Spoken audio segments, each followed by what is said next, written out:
Sejam bem-vindos. Quem nunca veio no projeto, vou falar só um pouquinho sobre o projeto. Quem já veio já conhece, mas o que é interessante é que sempre há diferença porque as pessoas também são diferentes no momento que a gente está passando também. Esse projeto Meu Vizinho Escritor, foi uma ideia de Pedro Américo de Farias, juntamente com o Laboratório de Autoria, que é um espaço dedicado à criação e discussão literária, aqui no SESC. Esse é o primeiro laboratório de autoria do Nordeste, aqui. Então, como vocês podem perceber, ou vir a perceber, é um trabalho difícil também, é um trabalho de formação. A gente vai, mês a mês, juntando informação, convidando as pessoas, para que a gente possa ter um trabalho de formação séria voltado para a literatura. Em Pernambuco, a gente tem 2 laboratórios já, trabalhos já adiante, como esse aqui, a Ciência Ferreira. A gente tem também o laboratório lá de Garanhuns, Luiz Neto Laport. E está abrindo um em Arco Verde, vai ter também em Petrolina e por aí vai. A gente já está conseguindo vários espaços dedicados somente à literatura. Meu muito obrigado desde já, no início, que eu sei que vai rolar com essa boa. Então, Gloriano Mota, Fernando Farias, de cutucador, provocador, mediador, e José Mário Rodrigues. E Rita Maria. Meu nome é Rita Maria. Com certeza, mais bonita da mesa. Não sei se vocês perceberam isso. Bom, é engraçado esse nome, é provocador. Né? Estranho, essa camisa quer dizer, provocar, né? E a barba, né? Dá uma ajeitada nessa barba, a gente podia começar provocando, né? Como que ele diz alguma coisa aí para a gente discordar, né? Para a gente brigar aqui. Mas Uraniano e Mário, ele não vou falar, vou deixar que eles se apresentem, mas eles têm uma característica, são 2 mundos diferentes, apesar da literatura. Uraniano, vamos dizer lá, masculino. E a gente até vai conversar daqui a pouco sobre esse trabalho que ele faz, até onde é ficção, até onde é realidade. E conta nos seus 2 livros fatos passados na época da ditadura, uma época difícil, de tortura, tinha nada melhor do que ele para falar. Inclusive, o cara Uraniano acabou tudo que eu defendia do livro digital, foi tirado abaixo. Eu baixei o livro dele para ler na sexta-feira, na madrugada da sexta-feira roubaram meu computador. Né? Tenho chorado muito. Então eu não li, estou aqui com alguém que eu comprei o livro e não li. Já por outro lado, o Mário, um jovem, 32 anos. 34, tá vendo? Não é mais tão jovem. Não é. E o Mário já é romancista, 2 livros publicados. Esse aqui, romance finalista pelo SESC Literatura, e que tem a trajetória muito ligada ao SESC, já que o primeiro, como o Rita falou, também. Eu não sei fazer resenha. Seguir aquelas normas do resenha de livro. Eu só sei interpretar um livro como leitor. E daqui a pouco, no final, eu queria te dar uma opinião, algumas coisas do que eu li desse teu livro, que foi uma coisa engraçada. O livro dele eu perdi. Levaram no computador. O livro dele, quando eu fui em Garanhuns, no debate que teve lá, ele me deu o livro. No outro dia, eu, Tiago e Raimundo, a gente no carro vindo, eu peguei o livro e comecei a olhar. Isso é interessante, que ideia, 5 mulheres estão... Aí passo para Tiago Corrêa pega o livro, bota no bolso e vai-se embora. Quando eu vim para aqui para o SESC naquele dia, peguei o livro de Mário aqui no SESC e levei para casa. Quando eu lá o livro, disse, eu já conheço esse livro. Procurei o livro, não estava em casa, não estava Tiago. Lá vai eu e também. Eles problemas São João lá, hoje. Não, é sério. Os 2 livros desapareceram da minha mão. Muita coincidência. E Mário é um escritor que nada melhor do que ele para conversar. Por ordem de idade, por critério de idade, eu vou começar com você se apresentando. Bom, em ordem crescente. De ordem crescente. Eu queria bem ser o primeiro. Não, eu segui em ordem decrescente. Bom, como foi dito, eu me chamo Mário Rodrigues, sou natural de Garanhuns, mas em virtude do trabalho do meu pai, era mestre de obras, a gente viajou muito, moramos em muitos lugares, pelo Brasil afora, notadamente São Paulo e Aracaju, 2 marcas, mas depois voltamos para Garanhuns e eu resido lá até hoje, provavelmente até a minha morte. Gosto muito de Garanhuns. Bom, como disse Rita, eu tenho esses 2 livros publicados. Esse azul foi finalista do Prêmio Sesc na categoria Romance. Um outro livro ainda não publicado, que é o Vendedor de Siriguelas, um livro de contos, e ganhou a menção honrosa, o mesmo prêmio, só que na categoria contos, esse a ser lançado, né, futuramente. A minha trajetória com a literatura começa, eu tenho a data específica, o momento específico em que começa a minha trajetória com a literatura. Foi por volta dos 14 anos, quando meu pai me deu uma máquina de escrever de presente. Uma máquina Olivetti, vermelha. Aí, meio para dar orgulho ao meu pai, justificar o presente, eu escrevi o primeiro conto, dei a ele de presente. E a partir dali eu gostei, né? A coisa de fixar histórias no papel. E aí começou o meu trabalho com a literatura. Um leitor, gosto muito de ler. Você é professor? Sou professor de português, literatura e redação. Então, junto à profissão, propriamente dita, junto à atividade artística e junto ao prazer mesmo, o gosto pela literatura. Assim por diante. Com o passar do tempo, fui aprimorando minhas histórias, né? Percebendo a necessidade de escrever de maneira mais coerente, mais crítica, mais profissional, digamos assim. O Prêmio Sesc realmente foi uma porta aberta, né? Porque meio que chancela, dá um crédito a você, né? Você percebe que está escrevendo no caminho correto, não obstante tem muito ainda a aprimorar, mas dentro do caminho correto. E aí, publiquei esses 2 romances e começa, por assim dizer, a carreira do escritor. Se bem que a carreira do escritor sempre é algo, no Brasil, sempre é algo muito mais de força de vontade do que necessariamente profissionalismo. Depois a gente pode até conversar sobre isso. Bom, essa é a minha apresentação e só para constar, queria agradecer a Rita pelo convite, agradecer ao Sesc, como todo, né? O Sesc sempre movimentando a cena literária pelo Brasil afora, principalmente Pernambuco. Eu percebo muito isso, sou grato por essa movimentação toda, pelos convites, enfim. É sempre um prazer participar dessas movimentações. Nós somos filhos do Sesc, literalmente, né? Meu querido uraniano, quem é você? Bom, a primeira coisa é fazer uma pequena correção no meu nome. O meu amigo Farias, meu mais novo amigo Farias, ele cometeu um equívoco que 99,9% da humanidade comete. É pensar que eu sou natural de Urânio. Mas eu sou natural de uma hipotética terra de Urari. É Ura? É urariano. Urariano. Mas é todo mundo, Farias. É todo mundo. É impressionante. É de um jeito tal que eu publico o texto.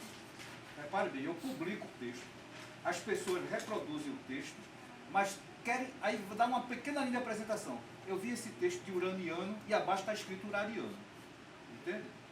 É de um jeito tal que eu já escrevi um texto dizendo, cujo título é Assim Me Chamo Se Lhe Parece, em que eu falo das várias possibilidades que o meu nome tem dado ao longo da minha vida e culmina com o fato que não é hipotético, que é fato. Estávamos eu e a minha esposa, que está aqui, ela foi ver na Caixa Econômica o FGTS dela, e quando eu estava junto dela, ela disse, Maria, você podia aproveitar e pedir o seu, como é que está o saldo do seu FGTS? Eu digo, tá certo, eu falei para a atendente. Então a atendente, ela está com o terminal do computador, a frente do monitor está para ela e para mim só tem os fundos, né? Eu sou o público sendo atendido. Aí eu disse, você procura aí, o que é que tem aí em nome de urariano? Aí a bancária disse, urariano de quê? Eu disse, não precisa de quê, só tem um, pode me botar. Olhe, eu estou dizendo a você que não precisa de quê, eu tenho certeza absoluta. Aí ela volta toda gloriosa para mim, né? O senhor está enganado. Tem outro urariano aqui. Eu disse, o engano é seu. O que está aí é urariana, que é a minha irmã. Pode olhar que as contribuições dela estão todas do Rio de Janeiro. Confere? E é a verdade, né? Aí o seguinte, começa daí desse nome. A outra coisa que tem é o seguinte, eu comecei com literatura assim, de uma maneira que... lendo gibi. Eu lia gibi, né, e eu recomendo às pessoas que tenham filhos em idade de alfabetização, a melhor coisa é dar a eles gibis. Entende? Lendo gibi. E eu lendo gibi, eu queria criar personagens em cima daquelas histórias. Depois, no ginásio, que hoje não existe mais, hoje é curso fundamental, no quinto ginásio, eu recebi uma lição fundamental de um professor nosso, era professor de francês e português, o professor Arlindo Albuquerque. Eu passei um feriado no sertão, lá depois de Monteiro, entre Monteiro e a cidade de Prata, o Sítio do Melo. Uma coisa depois de Monteiro, na Paraíba. E quando eu voltei, eu quis escrever uma dissertação, um texto sobre o amanhecer no sertão. O professor Arlindo leu e me devolveu com uma frase com exclamação: seja mais pessoal. E ele, apesar do vigor da exclamação, ele não disse tudo, porque a coisa era uma imitação medíocre de Zé de Alencar. Sabe? Aquelas frases, sabe, de Zé de Alencar sobre a paisagem, coisa, uma coisa terrível. Né? Isso para mim me marcou fundamentalmente. Né? Essa foi uma orientação que ele deu: seja mais pessoal. Depois eu passei um tempo na literatura e tentando aqui e ali, publicando uma crônica, depois tal, fui fazer jornalismo, né, que era o único curso que depois eu descobri, não sei se tem jornalista aqui, mas é o único curso que de tão ruim você não é obrigado a estudar, para concluir. Péssimo. É ruim não, é péssimo. É o pior curso que pode existir. E passando por professores, né, que queriam me ensinar, dando aula de redação ainda, depois de eu já ter publicado em jornais do sul do país, depois de já ter trabalhado em jornais de São Paulo, dizer, você tem que redigir assim, porque eu tenho que engolir calado essa coisa para deixar correr, senão não faço. Pois bem, fui fazer o curso de jornalismo, né? Do curso de jornalismo comecei a trabalhar em rádio, tinha os programas no rádio, e que eu procurava fazer umas crônicas para colocar no ar, mas o grande achado foi o seguinte: é o de que todos nós, eu, você, todos nós temos uma experiência humana para falar. Entendeu? E você será tanto melhor quando você falar da sua própria experiência. Eu não posso falar da experiência de Farias, não posso falar da experiência de Mário, eles é que vão falar melhor do que eles. Eu só posso falar da minha. Agora, é claro que quando a gente cria personagem, né, cria não, eu não me considero um criador. Quando você observa personagens, você tem que fazer um esforço extraordinário para sair da própria pele. Porque se você não fizer esforço para sair da própria pele, serão apenas figuras de papel com nomes diferentes.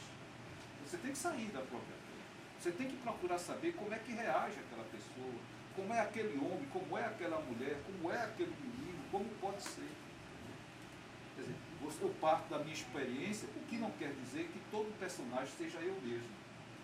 Mas eu parto da experiência que eu vivi e que vivo. Bom, mais adiante a gente continua a conversar, mas por enquanto eu me apresento. Meu nome é Urariano. Já vi como é que eu estou agora, né? Urariano! Urariano, mas antes de passar para o Mário, me responde rapidamente, para ser mais um jogo mais rápido. Assim. Quando foi mesmo que você disse, sou escritor? Quando é que você teve consciência que ia escrever e ia entrar nessa? Rapaz, Fernando, você faz umas perguntas tão difíceis. Vamos fazer o seguinte, passo para Mário, depois eu lhe respondo. Tá bom, Mário, quando foi que você disse, sou escritor? A consciência foi aquele estalo. Pois é. Você teve coragem, eu sou escritor. Pois é. Como eu disse, né, eu começo a escrever quando ganho presente do meu pai. E aquilo gerou um efeito interessante no meu pai, que ele ficou orgulhoso de mim como filho. Porque ele sabia fazer um monte de coisa melhor do que eu, sabia jogar peão melhor do que eu, só estava morando lá. Mas a escrita não, né? Aí eu senti o orgulho paterno, inclusive ele guardou na carteira este conto, esse primeiro conto, até o dia da sua morte. Bem legal. Enfim. Mas aí eu percebi que gerava um efeito no meu pai. Só que como eu estava ali no meio da adolescência, caminhando para o cerne dela, aí eu percebi que aquele efeito que eu gerei no meu pai eu poderia gerar em outras pessoas. Né? Aí eu percebi que as meninas gostam muito de literatura. Né? As mulheres gostam muito de literatura e o escritor, quando sabe usar bem as palavras, ele tem uma vantagem em relação a isso. Até porque impede a história do vazio, né? Impede a história do vazio. Já vi de onde veio uma característica de um personagem seu. Pois é, porque faltando o assunto, faltou o assunto, né? Aí você diz assim, olha, mas tem um poema de Vinícius de Moraes que diz que tudo ao meu amor seria atento. Aí pronto, aí já o assunto já engrena novamente. E aí percebi, né, que aí comecei a escrever para as meninas, agradar as meninas. Tipo aquela coisa, assim, os rios são bonitos porque se movimentam, mas os cavalos são mais bonitos porque se movimentam para onde querem. Mas mais bonito que todos são as mulheres que criam movimentos. Aí isso é um sucesso, né? Aí eu digo, opa, é aí. Mas ainda não, aquele escritor profissional, né? A consciência do escritor. Mas aí quando eu começo a vida adulta, por assim dizer, aí eu entro na universidade, faço letras, então toda aquela carreira de teoria, que não ajuda em nada. A teoria literária não ajuda em nada. O que ajuda em tudo é a técnica literária. Né? Há uma confusão, mas são coisas bem diferentes. E não é na escola. Técnica literária é uma coisa, teoria literária é outra. Mas aí eu tive consciência da literatura. E a partir daquele momento, eu percebi que eu deveria, claro, aprimorar minha escrita. No momento que eu publiquei esse meu primeiro livro, A Madrugada dos Anjos, eu tenho plena consciência de que eu sou um escritor. A publicação desse livro é, de fato, um marco do meu posicionamento como escritor, levando a literatura a sério, né? Consciente. Então, eu posso até não ser um grande escritor, né? Mas assim, um escritor consciente do ofício, sem sombra de dúvida. O que já atingi, o que falta atingir por uma série de coisas, até mesmo idade, etc.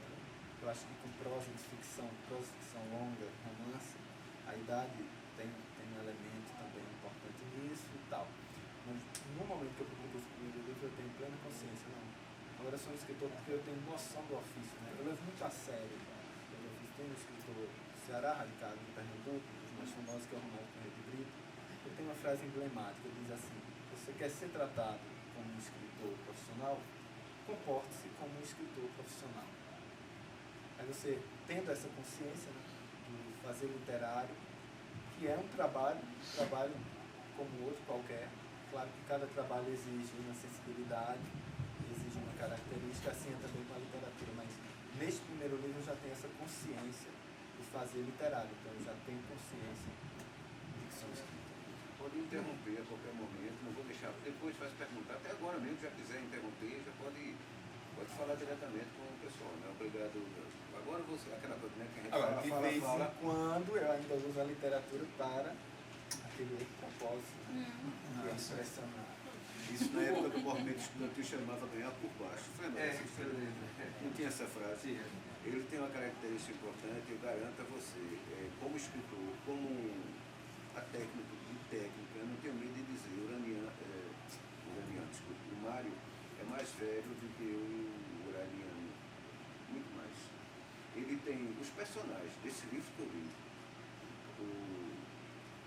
o homem, né, na história, e as 5 mulheres, é de uma coisa que a gente chega a questionar a idade. Você vê, a primeira pergunta, qual a tua idade? Eu tenho 54 anos, eu também passei por 4 casamentos. Eu estou perto do quinto agora, está incompleto. Então, veja só, ele escreve coisas que eu digo, só um cara que viveu e passou por isso poderia escrever uma coisa dessa. Ele disse que tem 32 anos e 34 anos. É muito, muito pouco tempo de vida para ter experiência. E as fontes onde você foi buscar, daqui a pouco eu pergunto. Você pensando, onde é que você foi buscar esses personagens? Essas características e tal? Foi na ficção mesmo? Foi observando aí parentes, primas, vizinhos, ou as próprias cobaias que você namorou durante a vida. Né? Também, né? É isso. É realmente, eu digo, é capaz de dizer, ele, como escritor, pelo personagem que ele cria, ele parece ser mais velho do que a gente. Bom, eu vou entrar e responder a questão que eu não soube responder logo na primeira. É o seguinte, é que eu tenho em relação à literatura, né, uma história que não é exatamente uma história assim tão boa, né, e feliz quanto o nosso amigo Mário, por exemplo, que fez um conto e o pai dele pegou e botou na carteira. Isso é uma coisa extraordinária. Né? Eu tenho, pelo contrário, o seguinte, tem muitos insucessos. O primeiro deles, que eu acho mais interessante, que eu fazia a terceira série ginasial, que hoje deve ser o equivalente, acho que a sétima série do fundamental, e a professora Rosa, que era a nossa professora de desenho, ela depois foi assessora de Silvio Weber na Secretaria de Educação do Estado. A professora Rosa era a nossa professora de desenho e arte. E eu gostava de desenhar. E aí o pessoal disse, rapaz, você bola alguma coisa aí para a professora Rosa? Escrever alguma coisa para a professora Rosa? Não, eu vou fazer. Aí eu escrevi um pequeno texto que era para matar a turma de rir, gozando, né? Gozando com a palavra rosa, né? Fazendo trocadilhos com rosa, com flores. Aí, quando a professora Rosa chegou, estava lá o bolo em cima do pirocas e tal, eu começo a ler. Então, a minha peça humorística, quando eu terminei, a professora Rosa estava aos prantos chorando. O pessoal achou que foi um sucesso, eu sabia que foi um fracasso absoluto. Um vai para ganhar mulher, outro vai para chorar. Para chorar. Eu queria matar as pessoas de rir, e as pessoas começaram a chorar. Eu digo, mas você conseguiu? Eu digo, consegui. Não era bem isso que eu fiz. Essa é a primeira. A outra é o seguinte, a gente vem tentando, eu só ganhei uma consciência de que o que eu fazia tinha um peso, tinha um valor, quando eu fui entrevistar Canhoto da Paraíba. E Canhoto da Paraíba, eu tinha lido a matéria no jornal, o Zé Teles tinha feito uma matéria, eu estava muito feliz, que tinha voltado de Brasília, coisa e tal, parece que ia ganhar não sei o quê. Eu fui entrevistar Canhoto da Paraíba lá em Maranguape. Quando eu cheguei lá em Maranguape para entrevistar Canhoto, com o gravador e tudo mais, eu notei que Canhoto tinha sofrido um AVC e tinha um problema de falar. Ele não conseguia falar, ele grunhia, soltava uns grunhidos. E eu com esforço, né?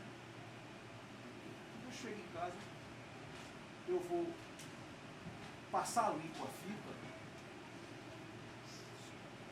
Como é que eu estou fazendo isso? Porque não está dando. Eu passava e repassava a fita, voltava. Que entrevista eu vou tirar disso? Quer dizer, o Canhoto da Paraíba que eu vi é totalmente diferente do que estava pintando no jornal. Sabe? O cara que está bem, que está legal, ele não estava nada bem. Eu disse, eu vou mudar isso. Aí eu pedi talvez o Estado, então eu vou mudar isso. Eu vou fazer uma oração para ele. Mas como é que eu ia fazer uma oração para um homem, já que eu sou ateu? Eu tinha esquecido até a maneira de rezar. Aí eu tinha que buscar na minha infância, mas eu digo, mas tem uma fórmula, a prece tem uma fórmula. Tem uma fórmula. Como é que era o Creio em Deus Pai? Como é que é a Salve Rainha? Sabe? Aí eu comecei a pesquisar, vi, aí fiz a oração para Canhoto da Paraíba. Publiquei, nessa época eu publicava no site na Espanha, lá em cima. Publiquei lá em cima. E para resumir a história, essa oração, ela terminou sendo lida no dia 7 de setembro, mais adiante eu vou ver se me lembro o ano, por Ana Maria Braga, num programa de feriado de Ana Maria Braga. Não fui eu que enviei para ela, até porque a pessoa perguntava a mim, qual foi o esquema, como é que foi, qual é? Eu não sei qual é o esquema, porque se você quiser entrar em contato com a Ana Maria Braga, é mais fácil você falar com o presidente da República, porque é vedado, tem 1.000 entraves, não tem como, se é por e-mail, por telefone, ela não vai ter tempo. Eu não sei qual foi o esquema. Chegou a ela pelo milagre da internet, claro. Ela leu. Quando acabou o programa, eu recebo o telefonema de Vitória, filha de Canhoto. Senhor Ariano, você sabe o que aconteceu. O governador da Paraíba, que na época era o filho do falecido agora de Campina Grande, né? O Cunha Lima, né? O Cunha Lima ligou aqui para casa e disse que papai vai ganhar uma pensão do governo da Paraíba. Ok. Aí eu disse, pô, então é para isso que serve a literatura. Aí realmente hoje você me faz tudo esse maior presente da minha vida, não foi teu pai. Fui eu que ganhei esse presente. Realmente, até ele falecer, ele teve uma pensão do governo da Paraíba e uma pensão depois do governo do Estado. E essa oração para canhoto da Paraíba, até hoje, ela repercute. Foi a primeira vez em que eu senti realmente que eu era um escritor. Embora... É longo o texto, não é longo não. mas tem decorado? Hein? Tem decorado? Não tenho ele Sabe, decorado, é, só se a gente Tem. acessasse na internet. Está na internet. Acessar. Tá? Na internet, certo? Tem aqui. Deixa eu ver se eu consigo. Tá. Como é que é o nome? Desculpa. Oração para... Ora ele aparece, oração para canhoto da Paraíba, ora com oração por canhoto da Paraíba, ou então se você quiser, você põe no Google o seguinte, canhoto da Paraíba, entre aspas, e o outro par é urariano. Canhoto da Paraíba, urariana, vai aparecer a oração.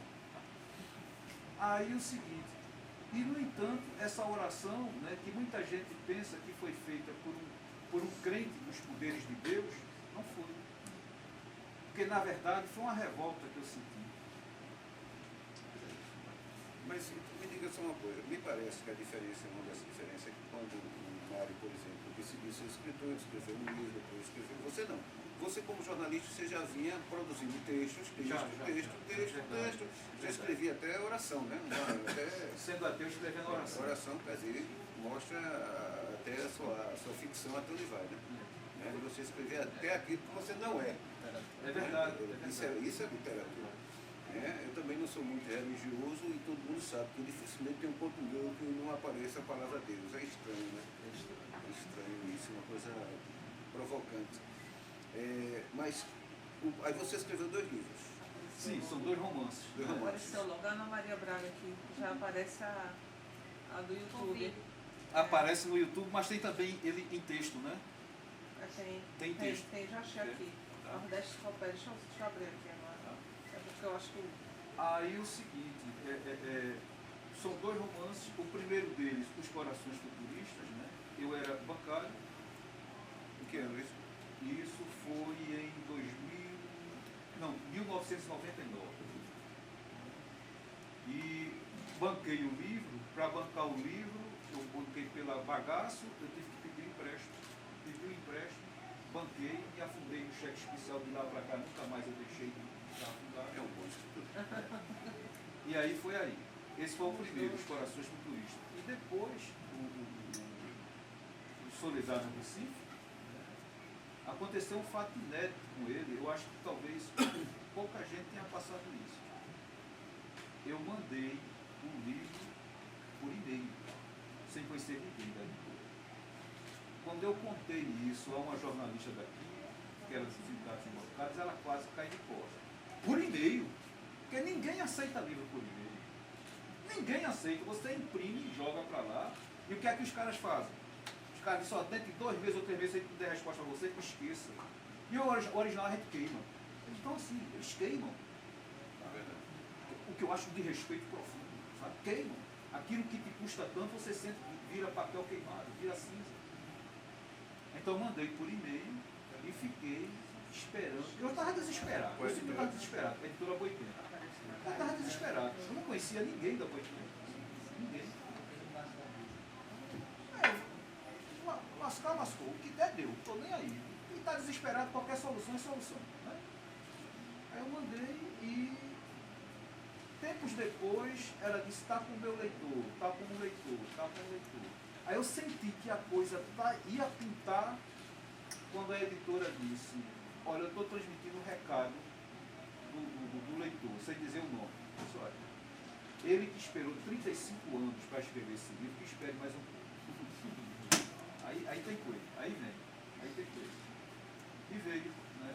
Depois foi que eu descobri que o leitor dele havia sido Flávio Aguiar, que é um crítico literário aposentado da USP, né? E que vive na Alemanha. E que foi editor de cultura do jornal Movimento. E até hoje, depois de escrever, bom, isso é outra história, a gente conversa. No caso, os 2 são políticos. Essa, Vamos ler? Só um pouquinho. Deixa eu te passar aqui e tu lê, tá? Certo.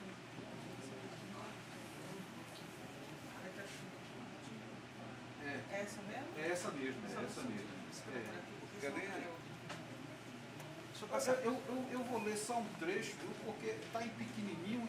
Deixa Pode eu ver se- aumentar a letra? Deixa eu ver se eu Pode consigo. aumentar ali? Ah, pronto. Tá bom? Tá bom, tá bom. E aqui eu vou passando o dedo, ele vai É, subindo, né? aí você faz assim. Certo. É mais ou menos isso. Minha Nossa Senhora do Perpétuo Socorro.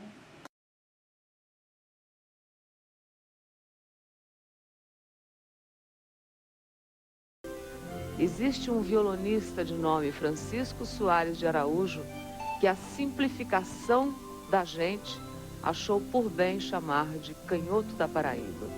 Minha Nossa Senhora, essa súplica seria inútil se tivesseis a graça de ouvi-lo. Só um minuto. Então, saberíeis como ele transporta o céu para a brutalidade e para a angústia de todos os animais que somos. Essa prece poderia ser tão só e somente um insulto à dignidade de Francisco Soares de Araújo se Canhoto da Paraíba não se encontrasse no estado de ânimo em que se encontra. Sabei, Nossa Senhora, sabei que Canhoto se acha numa cadeira de rodas, com voz falha, e todo o lado esquerdo do corpo e toda a mão esquerda paralisada, sabeis? E ainda que a providência castiga os bons de alma, e é assim, sabeis, senhora, que Canhoto mal falando, a tropeçar nas sílabas que Canhoto, ainda assim, sorri. Por isso, minha santa, por isso, imaculada, já que sois tão poderosa diante de Deus, fulminai para sempre e eternamente com os vossos raios a insensibilidade humana, porque existe um homem que jaz numa cadeira de rodas em Maranguape, sem se queixar e a sorrir. E por assim estar, é que machuca o coração da gente. Porque a grande questão era a seguinte, era de que como Canhoto não havia justiça para Canhoto na Terra, um grande artista, um dos maiores violonistas brasileiros de todos os tempos, não havia lugar para ele, que ele estava definhando feito pessoa. Aí eu disse, só tem uma solução para ele, só tem uma justiça para ele, é a justiça divina. Se justiça divina houver, ele vai ser atendido, só isso. Porque a justiça da terra não tinha mais para ele. Ele estava largado de tudo. Interessante. Eu li o iniciozinho lá, fiquei... Eu volto para você. Pois, Mário Rodrigues. Até onde entra, lógico, é uma ficção. Né? E todo escritor, a gente sabe, não dá para repetir aqui, que quando ele escreve um livro sobre o assalto a um banco, não quer dizer que ele seja um assaltante, mas pode desejar assaltar um banco e qualquer outra coisa. O escritor tem essa capacidade de dizer, se esconder, colocar o que quer dizer na boca de um personagem, o que quer agir e colocar na prática. Eu conheço um escritor que conta no livro um estudo que ele fez de uma criança. E todo mundo lê, todo mundo sabe que está aí, ele confessou isso lá no livro e não é ficção. Né? Então, Mário, até onde vai? Eu dei um documentante que eu considerei muita experiência sua no trato das relações humanas, de casais, de mulheres, de pessoas, cada mulher tem uma personalidade diferente, o próprio artista plástico que surge na história. Ninguém leu, né? Tem aqui, tem 3 livros, está aqui, olha aqui. Não perca a oportunidade, não. Pega aqui que vale a pena. Daqui a pouco eu vou dizer por quê. Então, quer dizer, que também é uma coisa e não é, né? É um cara que é um personagem interessante. Ele é um artista plástico, é formoso, vaidoso, e ele expressa aquilo, ele acha que ele faz uma merda, ele sabe que não presta. Mas essa coisa que está no que existe no mundo de hoje. Você valoriza meu quadro, é ótimo, eu sou famoso, eu cresço tudo, mas só eu sei que aquilo não quer dizer nada. Então, mais ou menos, tem isso, para não falar de outras coisas bem mais fortes que seus livros. E a relação dele com 5 mulheres. Né? O final é magnífico, é daquele tipo de final que você lê em pé. Qual é esse? A curva secreta da linha reta. É uma maravilha, pessoal. Daqui a pouco eu vou dizer daqui, para não misturar. Mas, olha, pouco livro na vida eu li o final em pé.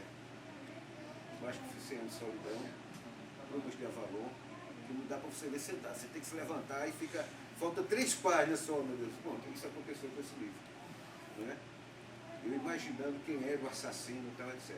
E há uma coisa interessante, eu vou jogar também de onde vem essa tua experiência, onde você foi buscar. Bebeu na fonte, porque você é um cara jovem. E até que é essa contradição de ser professor de português e ser escritor, porque para mim são uma coisa distinta. Meu primeiro livro, que eu espero que o Sesc nem tenha, que eu tenha, diz aqui que tem, foi assassinado, foi matado por professores de português que fizeram revisão. Certo? Eu tenho medo de professor de português, né? Porque professor de português não consegue. E você, mesmo sendo escritor, você usa técnica, você abusa do português, você abusa de regras gramaticais, você brinca com isso, com arte, mostrando até seu conhecimento, mas você quebra muitas regras que se seguiria aqui. Tem hora que ele usa até muita coisa com palavras com letra maiúscula que eu não usaria, até incomoda quando a gente está lendo. Mas você valoriza, a gente entende o sentido da língua. De onde vem essa experiência e como é que você consegue separar o professor de português do escritor? Bom, em primeiro lugar, eu vou agradecer, né, pelos elogios e pelo time, né? Gabriel Garcia Marques, Mário Braga, então, e Mário Rodrigues. Então, não, é sério, não deu para ler sentado. Bom, eu acredito assim, em ficção, alguns pilares, né? O primeiro pilar no qual se sustenta a ficção é o personagem. O personagem é a ficção. Se o personagem for verdadeiro, o personagem se sustentar, o livro se sustenta. A alma de toda ficção é o personagem. A partir do personagem nasce a linguagem, né, dele, e nasce também o próprio enredo, tudo que envolve o enredo. Mas o personagem é a essência, de maneira que eu tenho um zelo muito grande, um cuidado muito grande na construção dos personagens. Também acho que a literatura é feita com duas coisas, né? Memória e imaginação. Então é sempre esse par, memória e imaginação. Da fusão dessas duas coisas, aí nasce o personagem cria.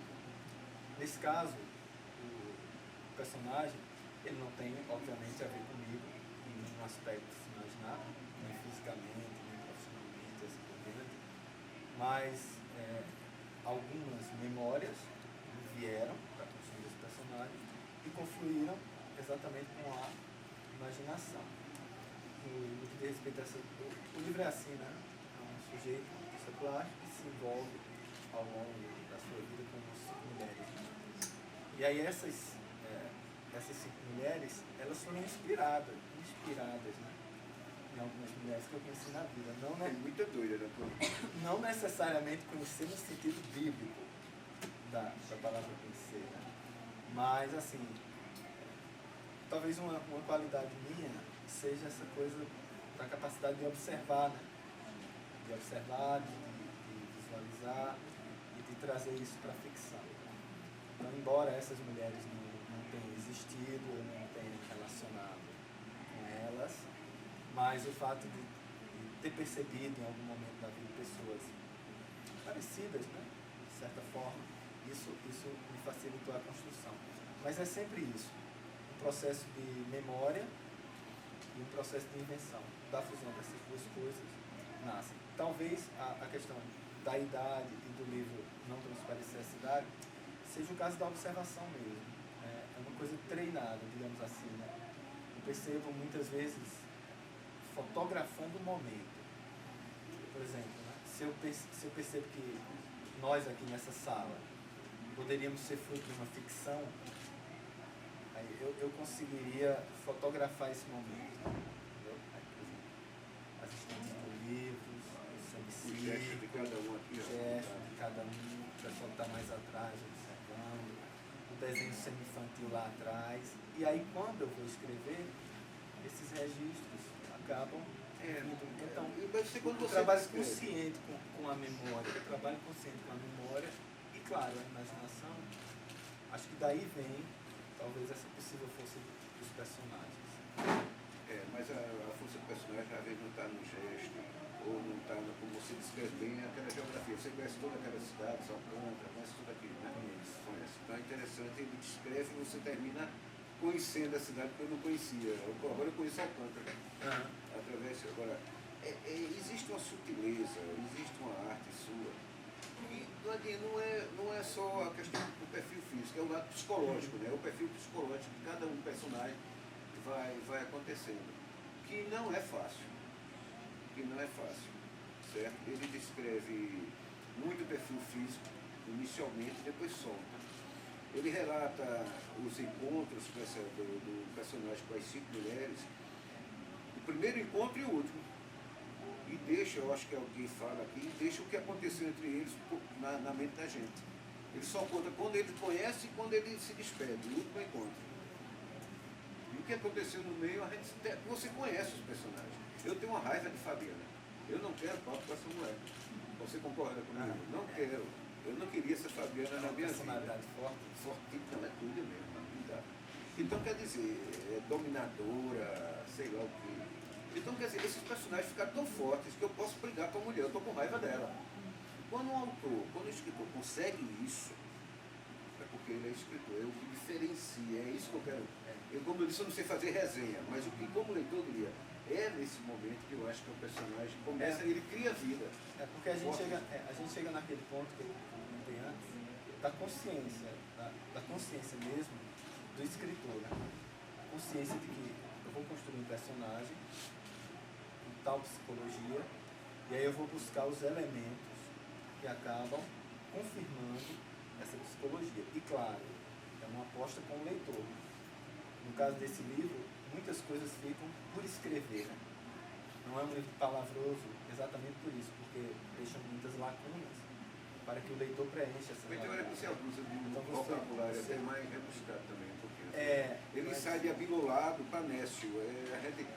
Você tem hora que você tem que ter um dicionário. Tem palavra que eu separei para lá no dicionário. Mas aí é que a gente volta à construção do personagem, porque como o livro é narrado em primeira pessoa, esse personagem ele é ambíguo, né? Ele é ambíguo. Ele era pobre, ele ficou rico, ele era magricelo, ele ficou forte. Então, o vocabulário que ele usa tem que refletir essa mudança. Por isso que ele vai de referências tão díspares, né? Tem momento, por exemplo, que ele, na viagem que ele cruza o sertão, que ele fala de acero, coivara, roçado, A etc. linguagem vai para o Né? sertão. Por quê? Porque tem aquela coisa, talvez, numa raiz mais, digamos assim, popular. Só que há momentos, porque ele se transforma num artista plástico, então ele fala de flitez de cristal, onde tem um lance black tie, vernissagem, etc. Então, essa linguagem, ela vem exatamente por causa do personagem. O personagem é ambíguo, então a linguagem dele vai ser ambígua, os gestos vão ser ambíguos. Claro, ele é um sujeito que convive, seduz várias mulheres. Para você conseguir levar adiante uma relação é muito complicado, imagine várias. Então ele é realmente escorregadio na Bíblia. Essa coisa escorregadia se reflete na linguagem. Por isso que vai, né, de abilolado para nécio, de vernissagem para coivara, para confirmar exatamente essa psicologia atribuída ao personagem. Quando o personagem está caminhando, ele vai se adaptando às mulheres, um é do MST, outro é professora de dança, tal, vai mudando e a personalidade, você leu o João Condé, Zé Condé, Pensão Riso da Noite, você leu, né? Que também brinca, me lembrou. Vocês assistiram, já leram o Zé Condé? Mas assistiram a história que a Globo mostrou, não foi? Rabo de Saia. O cara que até aquele meio atorrado que fez. O pessoal é jovem. Esse pessoal. Eu também sou jovem, Mas só assistiu. sei da ficção. Não, é o cara que tem 3 mulheres, uma em Arapiraca, uma em Caruaru e outra. Memória de um Gigolô, se não me engano. Não é Hein? Memória de um Gigolô? Não, é Pensão Riso da Noite, a história do que é um cachê viajante. Era o Keké, não era isso? Isso. Era o Keké. Essa... Era rabo de saia, a Globo chamou de rabo de saia. Era Diniz Fati, ele, meu Deus, Nassa Camargo. Aí ele tem uma namorada do Rio Grande do Norte, parece Mossoró, uma em Campina Grande e tal. E Lucianice. Em cada Rabo de cidade saia. ele muda de personagem. Era Rabo de Saia. Rabo de saia. Ele chega, por exemplo, com Lucianice, ela era muito católica, muito cristã. Ele bota o paletó, a gravata, né? Vai para a igreja, reza a missa, tudo isso.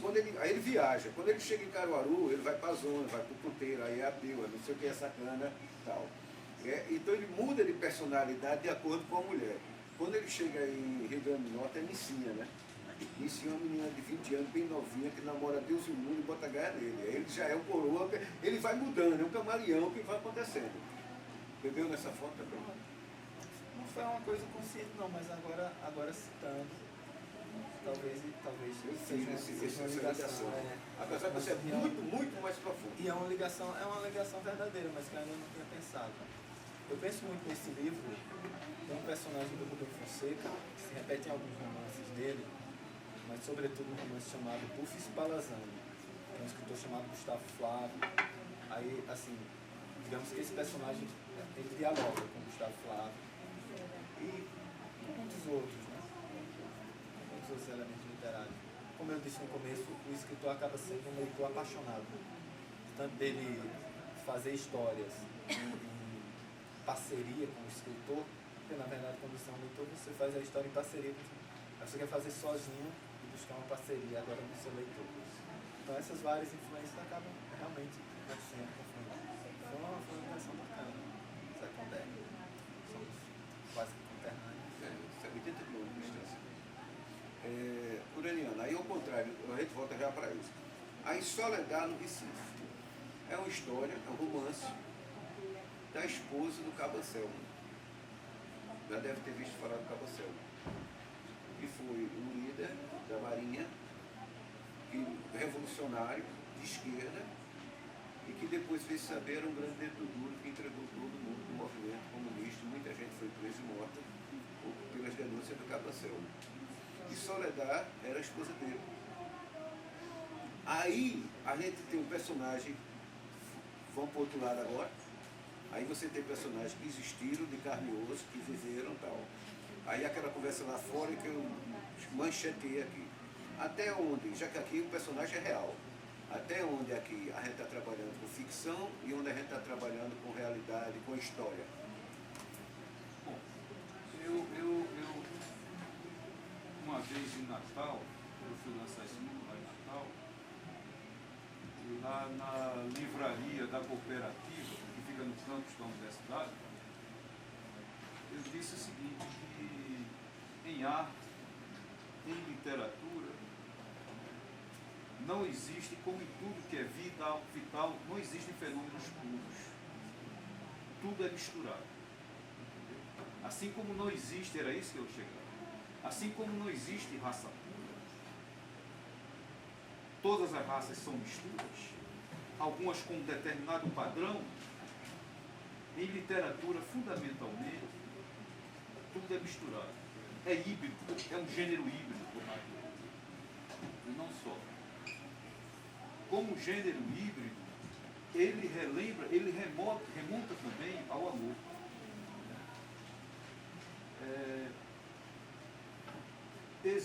Não existe uma forma de amar. Existe mil e uma forma de amar. Assim como existe mil e uma forma de amar. Não é preciso ser pansexual. É porque o amor, ele, como a humanidade, ele assume uma multiplicação de formas. Então a literatura, ela é como o amor. Ela é múltipla. E só existe uma forma de escrever literatura. Só existe uma maneira. É de todas as maneiras. Entendeu? Não é uma só maneira. Existem todas as maneiras. A gente, quando começa a escrever, quando a gente é imaturo, a gente pensa que existe uma maneira de narrar. Isso é ledo engano. Existem infinitas maneiras de narrar. Você, na medida possível, você escolhe aquele caminho que te serve. Então, retomando a sua pergunta, se Soledad no Recife é ficção, é memória, é história ou é política, eu lhe digo, ela é fundamentalmente ficção. Fundamentalmente ficção. Mas é uma ficção de um gênero tal em que difícil é saber onde começa a verdade e onde começa o imaginário. Não se consegue. Por que não se consegue? Eu tenho vários exemplos. Um deles é o seguinte, a própria editora do livro, não só a editora, como o próprio leitor. O próprio leitor, que é um homem mais velho que eu, né? Eu hoje estou com 61 anos. Não pareço, você poderia dizer isso. Obrigado. Hoje eu estou com 61 anos e E o leitor, o Flávio Aguiar, é mais velho do que eu, deve estar por volta de 70. E o Flávio Aguiar, quando ele manda o recado, ele que esperou esse recado, já indicava para ele o seguinte, que eu estava escrevendo uma memória. Ele que esperou 35 anos para fazer isso, ele que espera um pouco mais, 30 e poucos anos.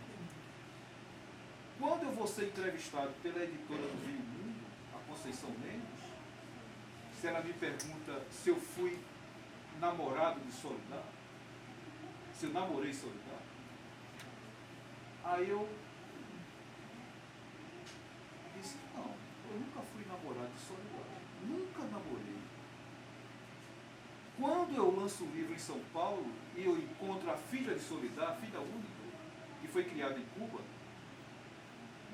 que tem o nome guarani, Nhazaindi. Aí eu, quando eu vou tirar foto com ela, eu ponho a mão em cima do ombro dela, eu digo, mas você é alta, né? Ela disse, eu tenho a altura da minha mãe. Eu achei que tua mãe tem essa altura, você era mais alta do que você não sabia, não? Ela já tinha lido o livro, eu disse, não sabia. Eu não sabia. E a própria editora, mais adiante, ela me pergunta, mas você nem a conheceu? Não. Eu nunca cruzei os anos. Aí você pode perguntar, e aí, você foi mentiroso? Não. Inclusive é cheio de diálogos. É. Eu não fui mentiroso, eu não sou mentiroso. Há uma tendência na literatura de julgar que o escritor é um grande mentiroso. Não, não é verdade isso. Não é verdade isso. Ele é fundamentalmente verdadeiro e será tanto melhor quanto mais ele for verdadeiro. O que acontece é o seguinte, é que a verdade para ele, ela não se submete, né, aos caminhos estritamente de relato de escrivão de polícia. Quem tem que ter a cópia do fato é o escrivão de polícia. O que você disse, o que você falou, não, ele relata. Mas o escritor não. Então é o seguinte, eu fui fundamentalmente verdadeiro. Agora, como é que eu fui criar Soledad, uma pessoa que eu não conheci, né, e que eu, para expressar o drama dela, a pesquisa que eu fiz, eu fui pesquisar no DOPS, né? Fui nos arquivos públicos, entrevistei pessoas, pesquisei sobre o Cabo Anselmo. E era a parte mais difícil do livro, foi pesquisar sobre o Cabo Anselmo. Porque a tendência que você tem em relação ao Cabo Anselmo é de você renegá-lo, dizer, eu quero distância desse filho da puta. Mas esse é o pior caminho. Esse é o pior caminho. Para a gente que escreve, a gente tem que se aproximar da pessoa do cara.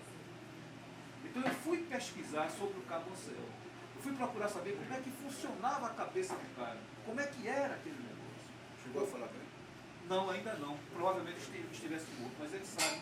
E sabe onde eu moro, ele sabe tudo. Eu sei que ele sabe. Então é o seguinte, o Cabo Anselmo, há relatos de que seguramente ele já era agente da extrema-direita, talvez agente da CIA, já em 64. Já em 64. Quando ele vai a Cuba e conhece Soledad lá em Cuba, no treinamento de guerrilha, ele já era. Sabe? Agora, é um homem, por exemplo, profundamente, naturalmente, é um homem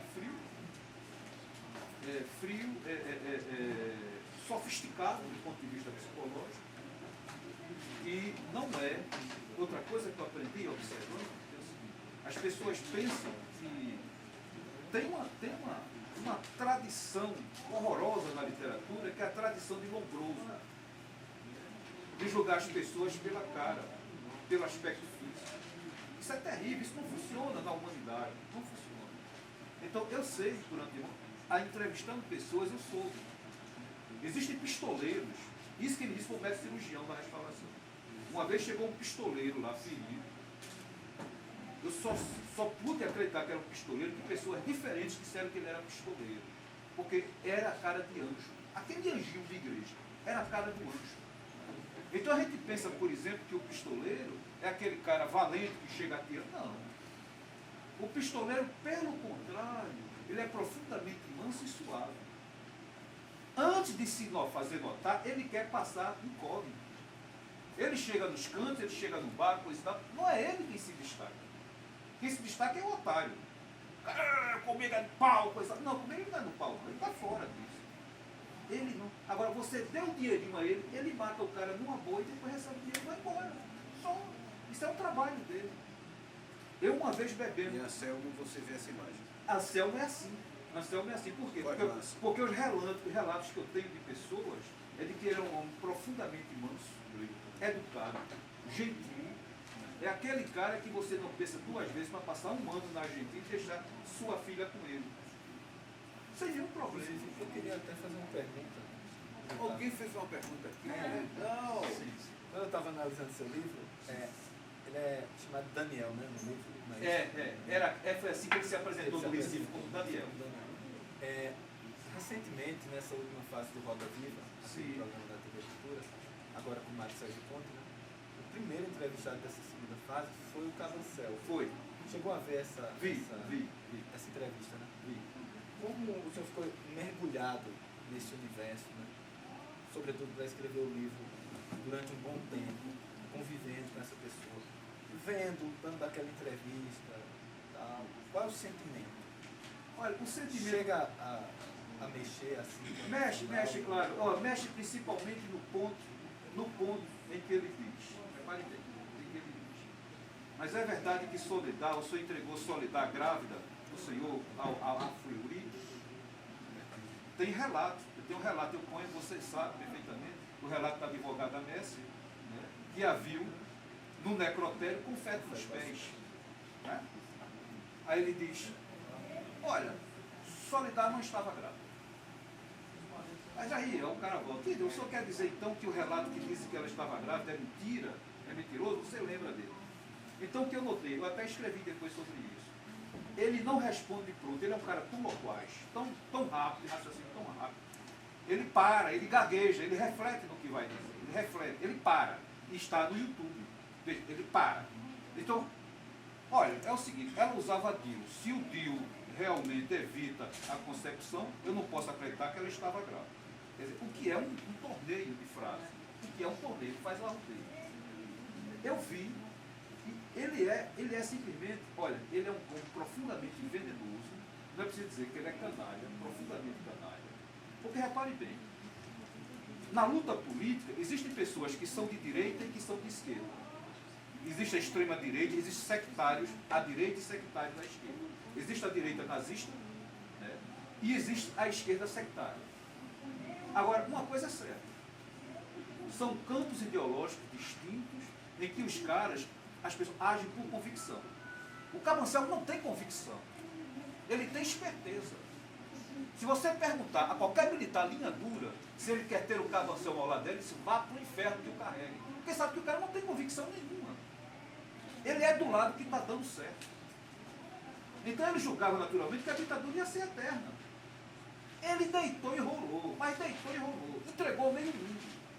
E uma coisa que eu aprendi para escrever o livro, quando eu fui pesquisar sobre agentes duplos, é o seguinte, é que o agente duplo, ele é um mentiroso sistemático.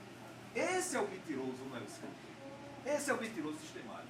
Ele está pronto a qualquer momento, você perguntar a ele pelo nome dele, ele não sabe o nome dele.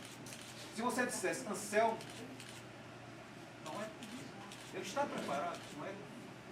E aí eu fui ver mais, fui pesquisar, eu queria pesquisar o cara, eu disse, o que é que esse cara gosta? Eu sei que ele adora literatura policial. Eu digo, opa, isso é um gancho, eu vou pesquisar literatura policial, que não é o meu forte. Aí eu fui pesquisar. Aí tem um livro que eu acho maravilhoso, O Espião que Saiu do Frio, João de Carreira. Genial o livro, que inclusive é de um ex-agente do Serviço de Inteligência. Eu fui pesquisar, aí eu vi como é que funciona a cabeça dos caras. Agora, Anselmo tem um dado acanalhador que os agentes duplos normalmente não têm. Eu digo o seguinte, você pode ser um agente duplo, servir a determinada coisa, mas você chega a um ponto em que você não entrega. Você não entrega a própria carne. Né? Você entrega o seu melhor amigo, você entrega um irmão, um sobrinho, coisa e tal, mas chega um ponto que você não entrega a própria carne. Você não entrega. Ele entregou a própria carne. E mais, ele entregou a própria carne. E mais, isso eu apenas insinuo de leve, que eu não queria sofrer a pecha de homofóbico. mas ele era apaixonado por Fleury. Tanto é, eu vi depois, que ele carregou, até recentemente, ele tinha poemas de Fleury. Fleury era metido a poeta, pobre da poesia, e ele tinha poemas de Fleury. Ele tinha uma paixão por Fleury. Mas a relação dele com Fleury, além da relação profissional, era uma relação também de ordem sexual. Por quê? Porque Anselmo, ele é ambíguo até nesse ponto. Até nesse ponto. Quando eu soube em 73, eu estava com 23 anos, então, quando houve os assassinatos, em 73, aí vieram acrescentar os dados. Quando houve os assassinatos, ninguém sabia que os assassinatos foram feitos por Anselmo. Dizia-se que era Daniel. Um cara chamado Daniel, Boa Pinta, sabe? Boa Pinta, um ar de rico, tirava onda de artista rico, fazia tapetes, isso e tal. Mania de fotógrafo, é assim que ele documentava. Fotógrafo. Foi o responsável por esse tal. Veio cair a ficha muitos meses depois que o Daniel era o cabo Anselmo. E quando caiu a ficha de que o Daniel era o cabo Anselmo, aí sim vieram outras histórias. Anselmo, ele é ambíguo até com o nível sexual. Quer dizer, ele tinha relação com o Solidar, ele gosta de homens e de mulheres, indiferentemente. Eu não coloquei isso por quê? Primeiro porque eu acho que isso, o caráter sexual dele, não tem nada a ver com os assassinatos dele. Nada a ver. Você encontra, por exemplo, homossexuais à direita e à esquerda, indiferentemente. À direita, à esquerda, no centro e na sua família. Na própria família. Isso é universal. Eu não iria carregar em cima disso porque não me interessava. O que me interessava era narrar a profunda canalice dele de entregar uma mulher que acreditava nele e que estava grávida. Então, eu tive que pesquisar isso, me aproximar do cabo Anselmo, pesquisar sobre Solidar, e aí as pessoas perguntam, como é que você narra Solidar, o amor por Solidar? Aconteceu o seguinte, o ponto mais difícil do livro, Mário deve saber, o homem deve saber, é você pegar o tom e o eixo da narração. Isso é difícil. E levar até o fim. Sabe? Porque tem livro que num tom não funciona. Em outro tom ele funciona. Então eu fiquei tentando Solidar desde os Corações Futuristas, que o cabo Anselmo já passava pelos Corações Futuristas. Passava. E eu fiquei tentando Solidar e o livro não andava. No dia em que eu descobri que o narrador de Solidar estaria na primeira pessoa, eu descobri. Esse é o dia de soltar foguete. É assim que o livro anda. Então eu descobri. Aquele narrador onipresente da terceira pessoa do singular não ia funcionar. Porque ia dar um tom, digamos assim, um tom excessivamente objetivo. Não interessava. O tom era fundamentalmente subjetivo. De um homem que era apaixonado pela mulher do cabo Anselmo. E nisso aí, o que é que acontece? Tem um poema de Camões que fala sobre, não sei citar de memória, mas é mais ou menos isso. Que o sujeito de tanto amar termina, sabe? De tanto escrever sobre. Transforma-se o amador na coisa amada em virtude do mundo imaginário. Exatamente. Transforma-se o amador na coisa amada, exatamente. Então, isso que Camões diz tão bem, eu senti isso na narração. Ao fim do livro, eu estava profundamente apaixonado por ela. Profundamente apaixonado. Aí pergunta, você tem paixão por Solidar? Quer dizer, eu não a conheci, mas eu aprendi a amá-la escrevendo o livro. Eu não posso deixar de fugir daquela pergunta que alguém já deve ter me feito. Passou também na cabeça de alguém aqui. Olha, por favor, pode interromper o papo aqui, entendeu? Me calo, vocês podem fazer perguntas. Está escrita a oração colaborador do vermelho. O que significa essa pronúncia que você escreveu? Foi o seguinte, o Vermelho é um site de esquerda do Partido Comunista do Brasil, do PCdoB. Né? E como eu não faço parte da redação e eu publico no Vermelho, aí eu sou colaborador do Vermelho, é o site. É o site, entendeu? E o detalhe que tem é o seguinte, quando ele foi publicado no Vermelho, ele já tinha sido publicado em muitos outros lugares, entendeu? Inclusive no site Samba o quê?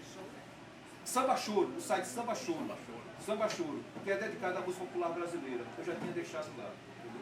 E foi do Samba Choro que chegou. Agora eu vou descansar qual foi o caminho que ele chegou em Ana Maria Braga. Não foi que Ana Maria Braga leu diretamente do Samba Show. Não. É que tem um escritor paraibano de Campina Grande que vive em São Paulo, que tem programa na televisão, que é editorialista do Estadão e é profundo amigo de Ana Maria Braga. É o José Neumann.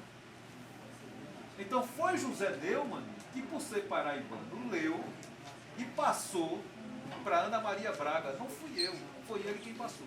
E o senhor recebeu o prêmio de Cássio Cunha Lima. Não, não fui eu que recebi, foi Canhoto. Ah, Eu recebi o prêmio por Canhoto ter recebido. O prêmio afetivo. O prêmio afetivo, Cássio Cunha entendeu? Lima, governador do Sim, exatamente. Foi quem deu a aposentadoria imediatamente depois do programa de Ana Maria Braga no 7 de setembro. Ronaldo tem ali. Bom presente do gato. Foi um presente para ele e eu me senti indiretamente alcançado. O negócio Alcançado. Mas é isso.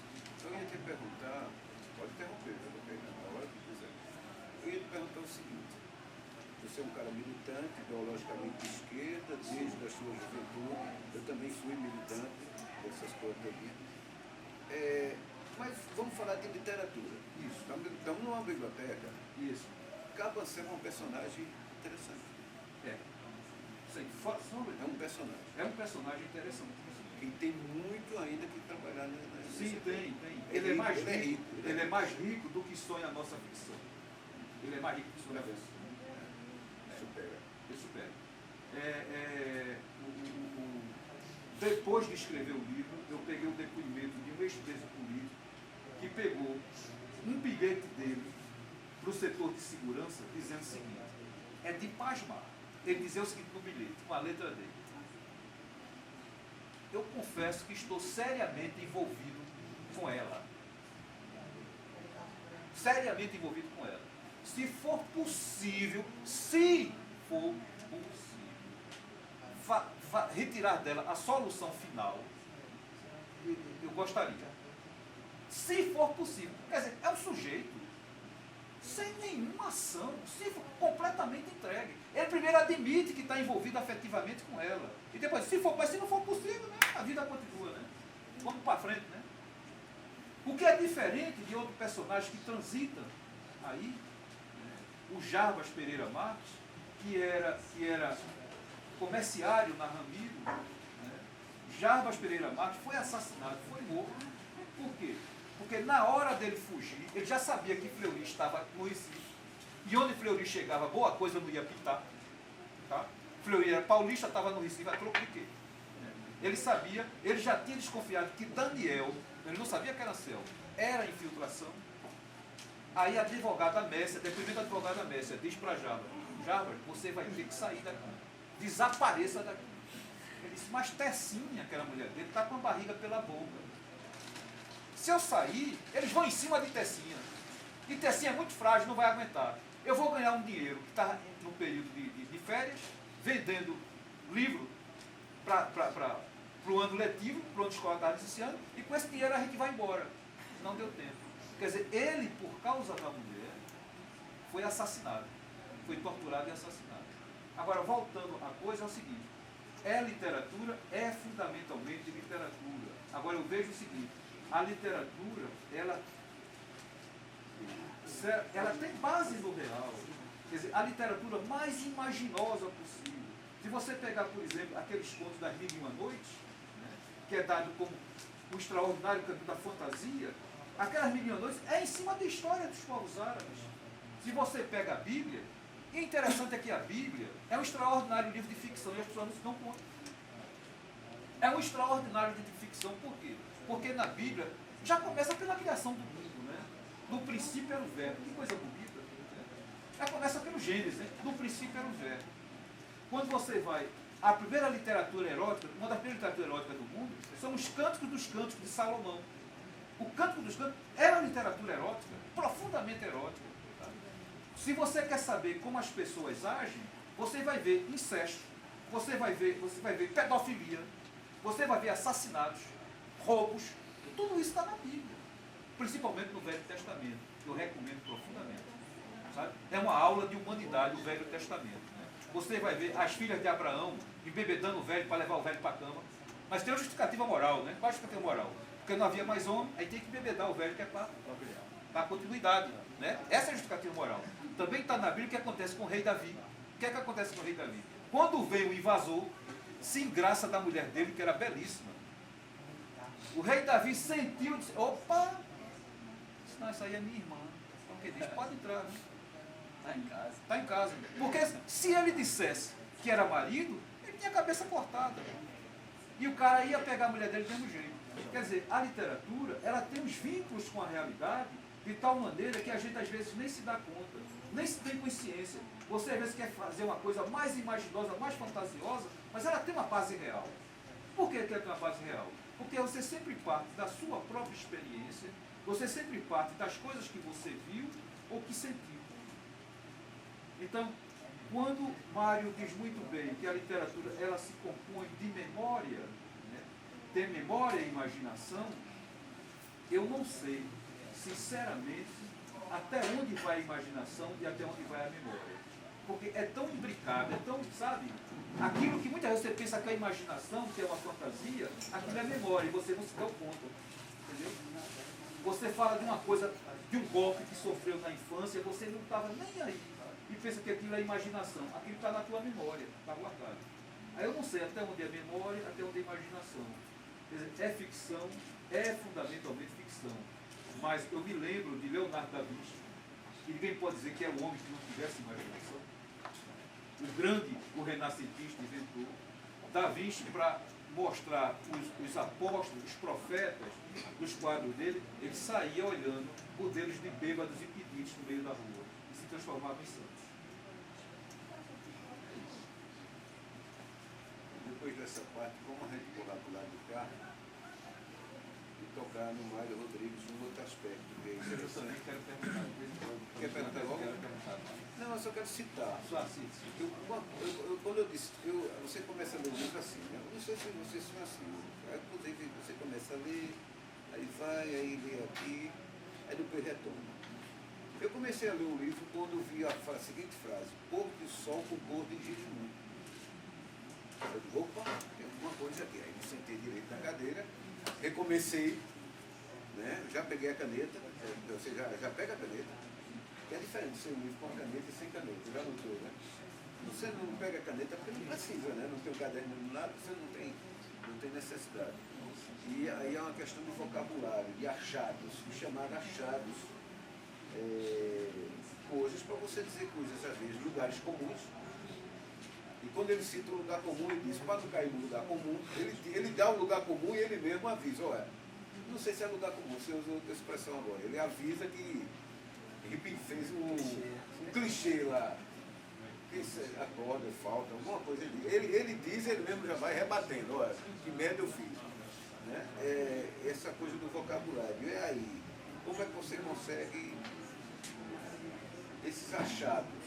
É fácil, vem na hora, vem de Deus, pá, ou é aquela coisa de passei a manhã inteira encontrar essa cor de sol com cor de Jerimum? Tem uma zona nebulosa, né? Tem uma zona nebulosa aí, que é exatamente o trabalho da criação. Quando você está ali dentro do papel, dentro da tela em branco, você não sabe direito o que acontece, por que acontece. Mas existe também muito o trabalho, né? O trabalho da disciplina e assim por diante. Como eu disse antes, tem a coisa do personagem, né? Eu levo muito a sério o personagem. Então, quando eu penso no personagem, eu penso também na sua linguagem, etc. Esse sujeito, ele é artista plástico. Então, essencialmente, mesmo ele não acreditando no seu próprio tom, ele é um artista plástico. Então, o artista plástico ele vai ter uma relação com as cores diferenciada de nós. Assim como nós temos uma relação diferenciada com as palavras, um artista plástico vai ter uma relação diferenciada com as cores. Né? Por exemplo, para nós escritores, para usar o termo que a gente usa, dizer nécio não é a mesma coisa que dizer tolo, nem a mesma coisa que dizer bobo, nem a mesma coisa que dizer parvo. Se bem que para a maioria das pessoas é tudo a mesma coisa. Então o artista plástico, ele, pelo menos na minha concepção, né, ele teria essa relação diferenciada. Por isso que ao ver um pôr do sol, ele não ia pensar naquele pôr do sol de maneira clássica, né, digamos assim. Então, em virtude disso, eu vou pensando novas formas de dizer aquilo, né? Então, quando ele diz que o sol é da cor de Girimum, é essa relação que o personagem, na alma do personagem, vai ter com a cor, porque é artista plástico. E agora, como esse achado veio, aí fica realmente difícil, porque ele está nessa zona nebulosa, né? Às vezes, E olhos, desculpa, às vezes, então, interromper, como é que o jogo diz, né? olhos de cotonete. Cor de cotonete usado. Realmente. Ah, viu? Você tem os olhos de cotonete usado. Nossa. É porque eu, Não é bem um elogio. Não, é uma peça, é uma peça-chave misteriosa do livro. Cada um interpreta. Esse inteiro. É, porque realmente a cera no ouvido, quando você retira a cera do ouvido, e ela entra A em explicação contato, é pior. ela entra em contato com o algodão, ela dá um castanho, mas é um castanho único. Quando a cera, sobretudo aquela cera que está mais úmida, né? Aí ela dá um marrom muito especial, né? Um castanho, na verdade. Um castanho muito especial. Então, para o personagem, porque veja só, tem uma lógica, né? A cera, ademais como todas as emanações do corpo, mas a cera ela tem um caráter de nojo, né? Nojento, cera nojenta, assim por catarse, etc. As secreções são nojentas. Mas você já percebeu que toda secreção é prazerosa? Toda secreção é prazerosa. Até a lágrima, quando você está muito triste, muito fechado em si mesmo, quando você chora, o alívio do choro é um prazer. As outras evacuações diárias é um prazer. A evacuação, a ejaculação no ato sexual é o auge do prazer. E a cera, ela representa isso, algo intrínseco a nós, algo que é nosso, mas algo ao mesmo tempo nojento. O protagonista desse livro, ele é um pouco de nós, né? Ele é um pouco de todos nós, mas ele também tem um quê de nojento na personalidade dele. Então, nada mais emblemático do que a cera, o olhar da cor de cotonete sujo, para representar essas duas coisas. O nojo que o personagem provoca, mas ao mesmo tempo o reconhecimento íntimo, psicológico que o personagem provoca.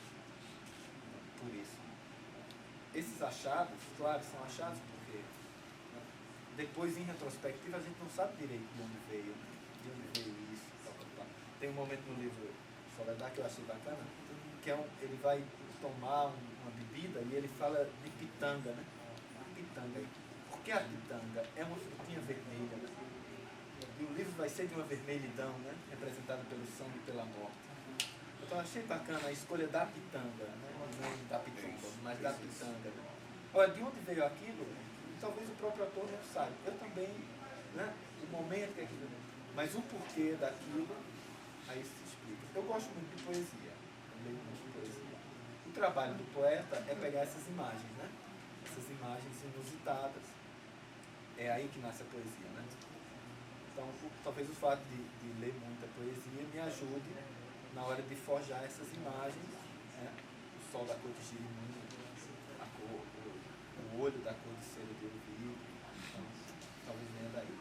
Uma explicação lógica de como isso é construído. A explicação é essa mesmo. É um insight que faz da literatura a arte. E aí uma explicação posterior existe, mas de onde nasceu aqui não sei. Ô, Mário, me diz uma coisa. Você no começo da sua fala, você disse que estava em Garanhuns, morava em Garanhuns, se formou em Garanhuns e pretende ficar até o fim dos seus dias em Garanhuns. Eu pergunto, o que é que Garanhuns tem assim que faz com que você não viveria em outra cidade? Eu tenho isso em relação ao Recife e Olinda, que é a sua vizinha, né? Mas eu não sei, para mim, que não só cortei Garanhuns uma vez para comprar um vinho do padre, tinha lá um convento, né? Tinha um vinho de missa, né? A gente comprou um vinho de missa lá, né? Mosteiro de passagem. São Bento. Parece que é isso. Vai ser de passagem. Aí eu pergunto a você, como é que é Garanhuns para você? Ela está no seu livro, está na sua literatura? Tá. E está muito forte. Embora nesse azul nem tanto, porque esse azul o personagem cruza o Nordeste, né? A história começa exatamente aqui, né? Aqui onde estamos. A história começa em si no Marco Zero, E ele cruza todo o O dele Nordeste. começa no Pátio São Pedro, aqui É. também. Eu vizinho escritor, né? Não muito, né? Mas enfim, aí ele cruza todo o Nordeste, do Recife até São Luís e posteriormente Alcântara, do Maranhão. E aí nessa viagem ele passa por Garanhuns também. Primeiramente passado, tem um trechinho no livro e fala de Garanhuns, mas poucas Mas partes. foi merchandising. Mas foi bastante. Todavia, esse primeiro, o Preto, Madrugada dos Anjos, ele se passa em Garanhuns, né? É todo ele em Garanhuns. Meu futuro livro também se passa entre Recife e Garanhuns. Eu diria que Garanhuns é uma cidade fêmea, né? Garanhuns é uma cidade... Existem cidades masculinas e cidades femininas. Garanhuns é uma cidade fêmea. Ela tem um poder de envolvimento. A geografia de Garanhuns é interessante. Primeiro porque ela é uma cidade alta, né? Tem um poeta que disse: o céu existe, Garanhuns é de lá. Então é uma cidade alta. Um outro poeta disse assim: aqui nós respiramos o ar primeiro. Porque como ela é alta, né, nós respiramos primeiro. Tá? Então tem a coisa da ser uma cidade alta, serrana. Exatamente por isso, né, o clima. Porque quando a cidade ela é ensolarada, haja vista Recife, a tendência é você sair para os arredores da cidade. Né? Veja uma cidade litorânea, a tendência é você ir para a praia, ou seja, você foge para os arredores. Né? Quando a cidade é fria, não. Ela te prende, ela te concentra. Então, e sem falar que Garanhuns tem a curiosidade de ser circundada por 7 colinas. Né? Como a Roma antiga era circundada por 7 colinas. Então, a geografia de Garanhuns já é um convite. Né? E a cidade tem aquela coisa de suas raízes, né? De suas matrizes, de você reconhecer o que é essencialmente seu. Eu tenho isso em relação a Pernambuco, de uma maneira maior, em relação a Garanhuns de uma maneira... Eu me reconheço na cidade, né? Como se fosse de fato parte de mim, eu parte dela, por isso gosto tanto. Mas acredito que a geografia, o clima, isso acaba gerando uma relação, uma simbiose mesmo, e a cidade. E o fato de emocionalmente ser forjado, como você disse que sente isso pelo Recife, acho que fica fácil de entender, né? Você se reconhece nos ares, nas pessoas, no sotaque. Assim, pessoas de fora nem percebem, né? Mas existe uma diferença muito grande entre o sotaque recifense e o sotaque do Agreste, do Garanhuns. Então você vai se reconhecendo esses referenciais, né?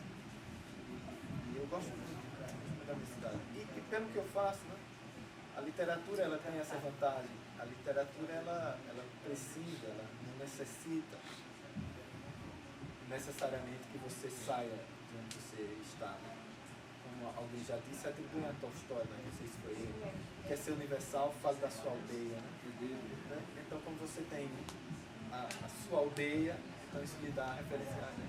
A partir dos seus referenciais regionais para o universal. Então, por tudo isso, assim, né? A intimidade que Garanhuns me dá me deixa muito tranquilo. Né? Eu tenho só que interromper, porque nós estamos começando agora a pisar o pé no freio no horário aqui, debate. Né? Eu, inclusive, queria dizer que eu sou ruim. Eu não consigo, eu tenho histórias. Eu sei que é Recife, que foram imaginadas do Recife, mas eu não sinto Recife. Né? Interior. Eu não consigo ser local. Eu sou muito ruim, eu admiro isso. Quando você cita uma rua, as pedras de Alcântara, né? Foi perfeito. Eu tenho essa dificuldade, eu sou muito universal demais, exagerado. Preciso exercitar isso. Pessoal, eu achei que o pessoal foi meio calado aqui. Em Garanhuns, você fala. Estamos com 10 minutos para encerrar, tá? É uma cidade quase que fechada, né? Fechada. Então, a tua literatura, os teus personagens são fechados ou são abertos? Não. O referencial é aquele, mas é uma preocupação proposital de dialogar, né? Dialogar. É tanto que, por exemplo, eu me policio na questão do sotaque. Ficaria muito folclórico se eu acentuasse demais o sotaque. Então, Fernando, que leu o livro, percebeu isso. Há referenciais de nordestinidade, digamos assim, né? Mas sem necessariamente folclorizá-lo. Então, eu tenho esse cuidado. A história se passa em Garanhuns. Poderia se passar em Londres. Não haveria necessariamente... Aí tem a referência do frio? Nessa minha comparação, em virtude disso. Mas não é uma literatura... Tem Garanhuns como cenário, né? Como cenário, mas há o propósito de dialogar com qualquer leitor, em qualquer lugar. E a própria você história... pega que eles a passam em qualquer antiga lugar. aristocracia de Garanhuns, ou você pega o modernismo atual? Não, eu, pelo menos nesses livros que eu escrevi até agora, eu trabalho nesse referencial de tempo. É porque eu o estou fazendo presente, essa pergunta, presente. porque Agora, até os próprios moradores são fechados, né? É. Sabe?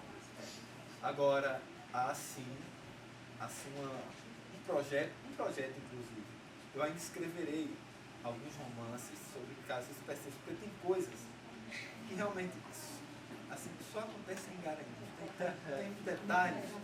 E eu ainda vou escrever sobre isso. Não é o momento, mas tem. Por exemplo, em Garanhuns houve em 1917, janeiro de 1917, a chamada Hecatombe. Né? Então, o que ocorre na Hecatombe? Você tem duas famílias, né, de caráter político, etc., que eram os brasileiros e os Jardins. Né? E aí o Júlio Brasileiro, que era deputado da época, e deputado estadual, aqui, morava aqui no Recife, em virtude do mandato, ele é assassinado aqui em Garanhuns, aqui em Recife, e a notícia chega em Garanhuns, e isso acaba causando uma das maiores tragédias, né, da história pernambucana, a Hecatombe de Garanhuns em 1917. Esse relato, eu vou escrever um romance sobre isso. Vou escrever. Não está em dias porque ainda não é tempo. Tem outro relato em Garanhuns, onde o padre matou o bispo, né? O padre Osana matou o bispo num expedito e tal.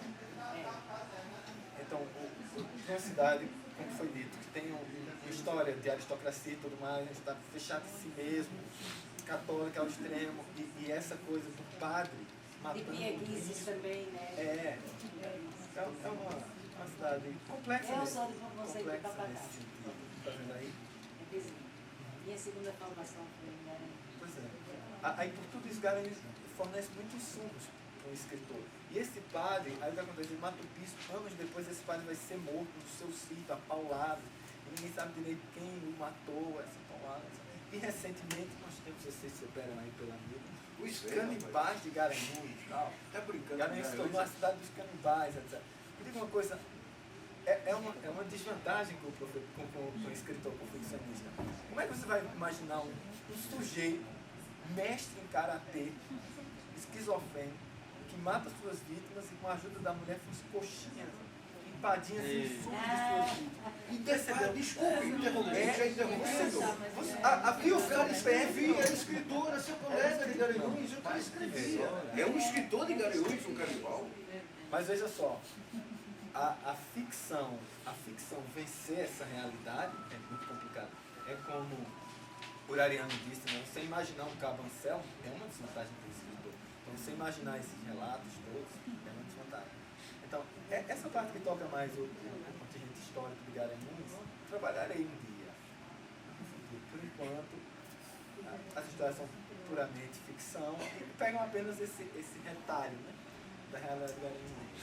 Por eu conhecer, por eu gostar muito, eu retrabalho isso, mas não que necessariamente afete a minha ficção. Mas é uma cidade assim. O que pega muito é o sócio político ou o econômico? O tragédia ou a comédia? Eu não li, não. Essa minha obra, ela tem elementos no romance psicológico, tem elementos no romance policial, tem elementos no romance de formação. É a fusão dessas duas coisas, né? É um sujeito que convive com 5 mulheres simultaneamente, seduz, etc. E aí cada uma dessas mulheres tem uma psicologia, então por isso que nesse ponto eu falo que é um trabalho psicológico, o Fernando até notou isso e chamou a atenção no começo da conversa. Por isso Mas- é das personagens. Mas aí tem essa coisa psicológica. Mas tem um quê cômico, né? O personagem ele é um sujeito engraçado. Então, na medida que ele vai convivendo essas meninas, mas não é um romance de gênero, que pode ser enquadrado em algum gênero.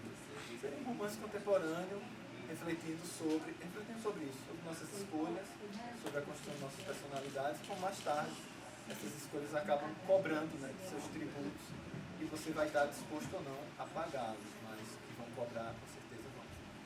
O Mário, o Ariano, vamos continuar aqui. Vai ter lanche? Tem um lanche, tá? gente tem que terminar até por uma questão de disciplina, mas não quer dizer que o papo não continua, não vai para Garanhuns agora, né? Principalmente Garanhuns, você falou do sol, né? Garanhuns é a única cidade que permite você fazer contos de vampiros, canibais. Não adianta você querer botar vampiro no marco zero, que não vai dar certo. Esse sol não permite, né? E Garanhuns, um amanhecer em Garanhuns, aquela prefeitura, aquele negócio ali, já dá. E Garanhuns tem uma personagem que foi, né, o pessoal diz, que foi a namorada de Sartre no Recife, a Cristina Tavares. Cristina Tavares era de Garanhuns. Tem, e o engraçado Uma senhora personagem, uma grande mulher intelectual. já que a prosa tomou esse rumo, o Machado de Assis, em 1889, no livro Quincas Borba, que junto com Dom Casmurro e Memórias Póstumas é a trindade santa da literatura do Machado de Assis e tal, em Quincas Borba, o personagem Rubião, no momento do livro, ele abre o jornal lá no Rio de Janeiro e começa a ler as notícias, em 1889. Aí ele lê, né? Tal, aumento disso, aumento daquilo, chega um navio tal e assim por diante. Aí tem uma manchete: um assassinato em Garanhuns. A tradição vem de longe. Então vem de longe. Eu não posso abrir mão desse potencial. Eu não posso abrir mão desse potencial. Que assassinato? Que assassinato foi esse? Já dá. E deve ter sido uma coisa grosseira para chegar no Rio de Janeiro. Eu ia falar um negócio século. Fale rapidinho, que tem uns olhos lindos para mim dizer. Pode continuar exato. Olha, é o seguinte, essa relação entre personagens e vidas, entre modelos de personagens e vida, eu estava lendo essa semana uma coisa interessante que era que foi o Carlos Drummond de Andrade. Era um bate-papo dele falando sobre a poesia erótica dele, que até então vivia debaixo de 7 capas. E lá nos relatos, entre os poemas eróticos dele, ele relata o caso de uma pessoa lá em Itabira que tinha relações sexuais com galinha. Foi pego uma relação com a galinha. E aí, mas o problema maior não era esse. O maior problema não era esse. É que Drummond dizendo na entrevistadora dele, o pior foi o seguinte, é que eu caracterizei, dei o nome real do cara, que era conhecido a partir. Tudo indica que não foi uma galinha só, porque ele era apelidado de Dedé Galo. Pois bem, Dedé Galo. Aí ele disse, você não sabe o que foi que deu pior. Depois, o Dedé me descobriu, ligou para mim, ameaçando, deu entrevista, colocando a minha família, colocando os podres da minha família, que não tem que. Aí diz Drummond, não era verdade, isso de passagem. Na família dos outros era. Na minha família não era verdade, mas não ele precisava ter colocado a minha família no meio, agora foi um erro que eu cometi.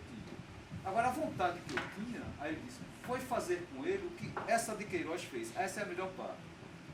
Essa de Queiroz escreveu um romance em que um personagem era, como o povo diz, cagado e cuspido, um cara da vida real. O cara veio por mais de 1000 para cima dessa de Queiroz.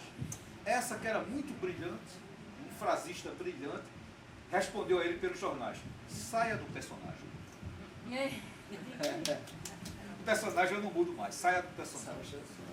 Aí agora é aquele momento que Mário vai dizer, eu quero agradecer ao César pela oportunidade.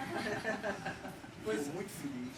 Pois é porque assim, Emocionado. os referenciais aqui foram altíssimos, né? Essa, Machado de Assis, etc., eu vou baixar um pouquinho. Tem uma escritora americana chamada Anne Rice, ela escreve sobre vampiro, né? Antigamente ela escrevia sobre vampiro, agora ela escreve sobre anjos. Tem um livro muito famoso que virou filme, que se chama Entrevista com o Vampiro, né? O engraçado é que aquele livro, ele começa... Traduzido por Lispector. A primeira tradução. Aí tem uma parte nesse livro, que não é a parte essencial e tal, mas tem um sujeito chamado Louis, que vai virar o vampiro, né? Só que Louis, ele tem um irmão mais jovem. Um irmão mais jovem, que mora com ele, convive com ele, oração juntos. Ele tem visões, né? Então é um menino que ele é meio santificado, ele é tipo um santinho, ele tem visões, ele profetiza, etc. E o Louis, o irmão mais velho, nunca acredita no irmão mais jovem. Acha que você tem visão, você está doido, você tem visão, você está fora de si. E esse menino, porque não tem o irmão mais velho não acredita, ele se mata, né? E é o suicídio desse menino que vai gerar no Louis um vazio existencial, a ponto de mais tarde ele querer ser vampiro, deixar ser mordido, virar ser vampiro, e começa a história. Mas esse episódio toca um ponto importante. Como a gente tem uma visão difícil de perceber o que está próximo, como a gente tem uma dificuldade de perceber, por exemplo, a santidade, mas também a genialidade, o talento de quem está próximo. E meu vizinho, o escritor, esse projeto do SESC, ele tem isso de bacana, né? Ele nos coloca próximos de pessoas que, talvez não necessariamente todos geniais, mas pelo menos nos dá essa possibilidade de você reconhecer isso.